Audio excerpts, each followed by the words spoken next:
नमस्ते सबैजना साथीहरूलाई। फाइनल्ली नेपालको नयाँ सरकारको गठन भइसकेको छ। इतिहासकै एक शक्तिशाली प्रधानमन्त्री बालेन्द्र शाहको नेतृत्वमा नेपाली जनताको जुन इच्छा आकाङ्क्षाहरू रहेका छन् यसको लागि काम गर्नेछ। अब त्यो छुट्टै प्रकारको आज एक्साइटमेन्ट छ। हामी सबैजना एकदमै खुसी छौँ। यो हाम्रो लागि नयाँ युगको सुरुवात रहेको छ। हामी उल्लास पनि मनाइरहेका छौँ। एकदमै धेरै अपेक्षाहरू छन्।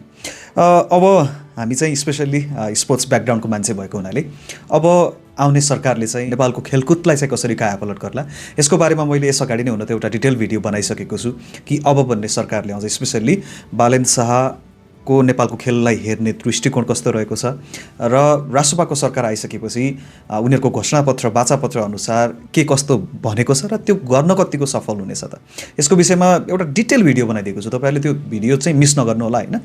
माथि आई बटनमा क्लिक गरेर तपाईँ हेर्न सक्नु होला। त्यहाँ मैले एकदमै डिटेलमा कुराकानी गरेको छु र धेरै कुराहरू बुझाइदिएको छु कि नेपालमा युवा तथा खेलकुद मन्त्रालय जुन पहिले हुन्थ्यो अब यो सरकारले पनि शिक्षा मन्त्रालयमा नै जुन खेलकुद मन्त्रालयलाई गाभेको छ। सस्मित पोखरेललाई हामीले नेपालको स्पोर्ट्स एन्ड एजुकेसन मिनिस्टरको रूपमा हामीले पाइसकेका छौँ। मैले पहिले पनि तपाईँहरूलाई भनेको थिएँ कि नेपालको खेलकुद चलाउने दुईवटा निकाय छन्। त्यसमध्ये युवा तथा खेलकुद मन्त्रालय र राखेपा हुन्थ्यो पहिला र त्यसमा पनि मन्त्रालय चाहे जुनसुकै जहाँ पनि गाभियोस् जे पनि होस् Rakhepa specially NSC national sports council होइन राखेपाको सदस्य सचिव चाहिँ मन्त्रीभन्दा इम्पोर्टेन्ट हुन्। अझै पनि मैले यो भनाइरहेको छु। तपाईँले किन के कारण के हो त्यसको लागि बुझ्नको लागि चाहिँ त्यो पुरानो भिडियो हेर्नै पर्ने हुन्छ। यद्यपि मन्त्रीले के गर्ने नगर्ने भन्ने होइन। हेर्नुहोस् मन्त्रीको मन्त्रालयको अत्यन्तै ठुलो भूमिका हुन्छ। स्पेसल्ली एनएससीसँगको कोअर्डिनेसन नियमन धेरै कुराहरूले भनौँ न होइन। अब सस्मित पोखरेल जस्ता एउटा शिक्षित पढेलेखेका र युवा मन्त्री अब खेलकुद मन्त्रीको रूपमा हामीले पाइरहँदाखेरि हाम्रो अपेक्षा बढ्नु पनि स्वाभाविक हो हामी खेल क्षेत्रमा लागिरहेका व्यक्तिहरूको। यदि तपाईँ राम्रो क्रिकेट खेल्नुहुन्छ, राम्रो फुटबल खेल्नुहुन्छ र टिममा हुनुहुन्छ भने त्यही के फुटबल अथवा क्रिकेट स्कलरसिप नै तपाईँलाई युनिभर्सिटीमा चाहिँ त्यो खेलमा राम्रो भएको हुनाले युनिभर्सिटीमा स्कलरसिप पनि हामीले चाहिँ प्रोभाइड गर्छौँ। तर जति हामीले सोचेका छौँ त्यति सजिलो होला त उनको लागि काम गर्न र नेपाली खेलकुदमा के कस्ता च्यालेन्जेसहरू उनले फेस गर्नु पर्ला र सुरुवात कसरी गर्ने त यसको बारेमा म थोरै कुराकानी गर्नको लागि आएको छु तपाईँहरूसँग होइन। त्योभन्दा अगाडि चाहिँ हामी थोरै बुझौँ सस्मित पोखरेलको ब्याकग्राउन्ड के। म सरसर्ती केही लाइनहरू तपाईँलाई भनिदिनेछु उनको बारेमा, त्यसपछि तपाईँलाई अझ उनको नेचरबारे बुझ्नुको लागि अलिकति सजिलो पनि हुनेछ है त। काठमाडौँ 5बाट प्रदीप पौडेल, ईश्वर पोखरेल जस्ता दिग्गज पुराना पार्टीका नेताहरूलाई पराजित गरेर चाहिँ प्रतिनिधि सभामा प्रवेश गरेका हुन् 30 वर्षीय सस्मित पोखरेलले। अहिले बालेन्द्र शाह नेतृत्वको सरकारमा चाहिँ शिक्षा विज्ञान तथा प्रविधि र युवा तथा खेलकुद मन्त्रीको रूपमा अब उनले जिम्मेवारी सम्हालेका छन् आजैबाट र एउटा राम्रो स्टेटमेन्ट पनि उनले दिइसकेका छन्। त्यसको बारेमा पनि हामी कुराकानी गर्नेछौँ।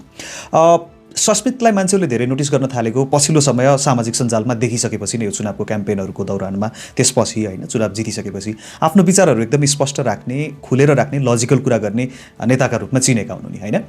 यो जुन अहिले अपर्च्युनिटी उनले पाएका छन् उनी यो डिजर्भ पनि गर्छन्। हेर्नुहोस् उनको लागि परीक्षण त हो, उनको लागि परीक्षण हो, यो उनको परीक्षा हो, तर पनि उनी डिजर्भ गर्छन्। 2052 सालमा जन्मेका हुन् काठमाडौँमै।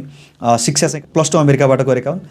त्रिभुवन युनिभर्सिटीमा अहिले स्नातकोत्तर गरिरहेका छन्। यसअगाडि पनि उनले संसदमा इन्टर्नको अनुभव लिइसकेका छन् होइन। राजनीतिक सुरुवात हेर्छौँ भने उनको विवेकशील साझा पार्टी जति बेला एउटा नयाँ वैकल्पिक मुभमेन्ट रहेको थियो उज्जवल थापा लेजेन्डरी उज्जवल थापाको अभियानमा उनी सक्रिय थिए। 2079 सालमा उनले बालेन्द्र शाहलाई मेयरमा जिताउनको लागि पनि आफ्नो एउटा प्रमुख भूमिका खेलेका थिए जब बालेन मेयर बनेका थिए। बालेन्द्र शाहको विज्ञको रूपमा काम गर्नु मात्रै उनको विशेषता होइन। उनको विशेषता भनेको एक्टिभिजम, पोलिसी र लिडरसिपको एउटा पर्फेक्ट ब्लेन्ड भनौँ न, एउटा रुट्स त्यो चाहिँ हो उनको यो यात्रामा अहिलेसम्मको जर्नीमा हामीले त्यो देखेका छौँ। 79 सालमा स्वतन्त्र उम्मेदवारको रूपमा काठमाडौँ 5को प्रदेशसभाको जब चुनाव भएको थियो काठमाडौँ 5मा कमा प्रदेशसभा सदस्यको निर्वाचनको लागि पनि उठेका थिए उनी, तर त्यो बेलामा उनी चुनाव हारेका थिए। सस्मित पोखरेलले यसअगाडि चुनाव हारेका थिए प्रदेशको। त्यसपछि चाहिँ बालेन्द्र शाह नेतृत्वको काठमाडौँमा महानगरपालिकामा तत्कालीन शिक्षा तथा शहरी योजनाका सहायक विज्ञको रूपमा चाहिँ उनले सक्रिय रहेर काम गर्ने मौका पाए बालेन्द्रसँग। त्यस कारणले गर्दा अन्डरस्ट्यान्डिङ राम्रो छ दुवैजनाको। लामो समयदेखि काम गरिरहेका छन् दुवैजनाले। त्यस अर्थले पनि यो सरकारमा उनको रोल एकदम इम्पोर्टेन्ट हुन जान्छ। अब खेलकुद र शिक्षा मन्त्रीका रूपमा उनले नयाँ जिम्मेवारी पाएका छन्।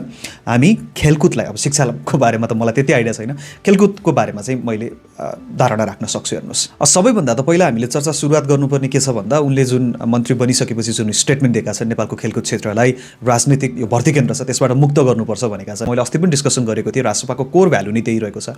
अब मन्त्रीको रूपमा कार्यभार सम्हालिसकेपछि त कार्यान्वयन गर्नु पर्यो होइन। खेलकुद क्षेत्रमा अत्याधिक राजनीतिक हस्तक्षेप छ यो कसैबाट लुकेको छैन, अत्यन्तै राजनीति हुने ठाउँ हो।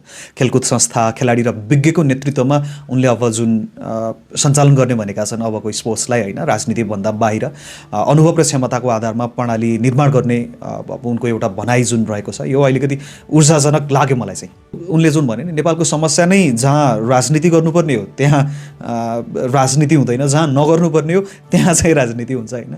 खेलमा खेल्नै मात्रै जानुपर्छ, राजनीति गर्नेहरू जानु हुँदैन भनेर जुन यो किसिमको भनेका छन् उनले, यो मन पर्यो। अब च्यालेन्जेसको कुरा गर्छौँ भने त्यही हो, अब ठुला मेजर इन्टरनेसनल इभेन्ट्सहरू नै हुन् नेपालको लागि। जस्तो कि एसियन गेम्सहरूको हेर्ने हो भने त्यहाँ नेपाल सधैँ जान त जान्छ, तर जुन पार्टिसिपेट मात्रै भइरहेको छ, रिजल्ट ओरिएन्टेड स्पोर्ट्सलाई अलिकति फोकस गरेर अगाडि बढाउन सकियो भने होइन, एउटा फेयर सेलेक्सन गरेर खेलाडीहरूलाई पठाउने, अब धेरै छन् भनौँ न खेलकुदमा, राजनीतिकीकरण त्यही विषयमा हुने गर्छ के होइन। खेल सङ्घ, परिषद, त्यो राजनीतिक प्रभावहरू जहाँ हुन्छ नि हरेक सङ्घमा, त्यहाँ निर्णयहरूको पारदर्शिता हुँदैन होइन। यसको समाधानको लागि भनेको विज्ञहरूलाई नै, त्यही क्षेत्रमा काम गरेका पूर्व खेलाडी हुन्, प्रोफेसनल्सहरू हुन् स्पोर्ट्सको होइन, उनीहरूलाई नेतृत्वमा ल्याउने, विज्ञ टिम बनाउने आफ्नो एउटा होइन मन्त्रालय अन्तर्गत, त्यसरी नै यो सङ्कट टार्न सकिन्छ। अनि भनेको अखिल नेपाल फुटबल सङ्घसँग नै यो पहिलो टसल पहिलेदेखिको चाहिँ इन्फाको जुन नेपालको फुटबललाई नै सुधार गर्नको लागि हेर्नुपर्ने छ। पहिला त सस्मितले, अरू खेलहरूको त अब बिस्तारै त्यो म्यानेज हुँदै जान्छ होइन, किनकि संस्थागत चुनौती पनि यहाँ धेरै छ र लोकप्रिय खेल पनि भएको नाताले मान्छेको प्रेसर पनि हुन्छ। कसरी विश्वसनीयता कायम राख्ने भनेर च्यालेन्ज चाहिँ फुटबललाई सुधार गर्न सकेमा मात्र पनि हुन्छ। अब क्रिकेटमा चाहिँ पूर्वाधारहरूमा लगानी गरिदिनु पुग्छ। मैले अस्ति पनि भनेको थिएँ, मुलपानीको मैदानहरू भयो, फाप्ला, पोखरा, देउखुरी, अब धेरै ठाउँहरूमा चाहिँ जुन रङ्गशालाहरू बन्ने प्रक्रियामा छन्, अब आधा केही बनिसकेका छन्, अझै केही बन्न बाँकी छन् होइन, तिनीहरूलाई पुरा गर्ने, नयाँ थप्ने, क्रिकेटलाई बस पूर्वाधार मात्रै थपिदिए मात्रै पनि धेरै कुरा, एउटा मापदण्डहरू तोकिदियो होइन हरेक स्पोर्ट्सको लागि। अन्तर्राष्ट्रिय प्रतियोगितामा चाहिँ जाँदाखेरि नेपाल अब एसियन गेम्सहरू होस् होइन, ओलम्पिकहरू होस्, त्यहाँ जाँदाखेरि रिजल्ट ओरिएन्टेड, मेडल ओरिएन्टेड गेमहरूलाई फोकस गराउन सकियो भने, भलिबलको लागि कभर्ड हलहरूको व्यवस्था गर्न सकियो भने, पर्फर्मेन्स बेस्ड सिलेक्सन गर्न सकियो भने होइन, त्यो हिसाबले गर्दा मात्रै खेलकुदमा अलिकति भनौँ हामीले चाहेको नतिजाहरू आउन सक्छ। यसको लागि चाहिँ पदक जित्न सक्ने के खेलहरू हुन्छन् त विज्ञसँग सुझाव लिने। अब जस्तो मार्सल आर्ट्स भयो, तेक्वान्दो होइन, जुडोहरू छन्, लोकप्रिय छन् तर आर्थिक रूपमा सक्षम छैनन्। आर्थिक रूपमा सक्षम भएका चाहिँ फुटबल, क्रिकेट, यी दुईवटा स्पोर्ट्सहरू छन्। भलिबललाई अब नेसनल स्पोर्ट्स नै हो, अपनत्व लिनै पऱ्यो राज्यले नै होइन। अब यिनीहरू भनेको आफै रेभिन्यू जेनेरेट गर्न सक्ने स्पोर्ट्सहरू हुन् होइन, अलिकति म्यानेजमेन्ट राम्रो गरिदियो भने। सो अलिकति संरचना निर्माण गरेर प्रशिक्षणलाई अलिकति फोकस गरेर सुविधा मात्रै थपिदिन सक्यो भने पनि धेरै राम्रो हुनेछ। अब यसको लागि चाहिँ पहिला त एनएससीमा तपाईँको आउने सदस्य सचिव हुन्छन्, उनीसँगको कोअर्डिनेसन नै होइन। अनि नेसनल गेम पटक स्थगित भइरहेको छ, दीर्घकालीन योजनाको अभाव छ, यहाँ पनि राजनीतिले गाँजेको छ, संस्थागत नेतृत्वको अभाव भनौँ न, एनएससीमै भनौँ सदस्य सचिव अब रिक्त छ, अहिले यो पद नै रिक्त छ, राष्ट्रिय खेलकुद कहिले हुने त्यो टुङ्गो छैन। अब यी कुराहरूमा चाहिँ अलिकति विशेष ध्यान दिनु पर्ला। निर्णय प्रक्रियाहरूमा अलिकति चाँडै नै फास्ट जजमेन्ट र त्यसलाई चाँडै नै कार्यान्वयन गर्ने एउटा त्यो चाहिँ हामीले एउटा युवा मन्त्रीबाट त्यो चाहिँ आश गर्न सक्छौँ है त। यिनी सुधार्न सकियो भने, खेलकुद ऐन कार्यान्वयन मात्र गर्ने हो भने पनि सबै कुराहरू नेपाली स्पोर्ट्समा मिल्दै जान्छ।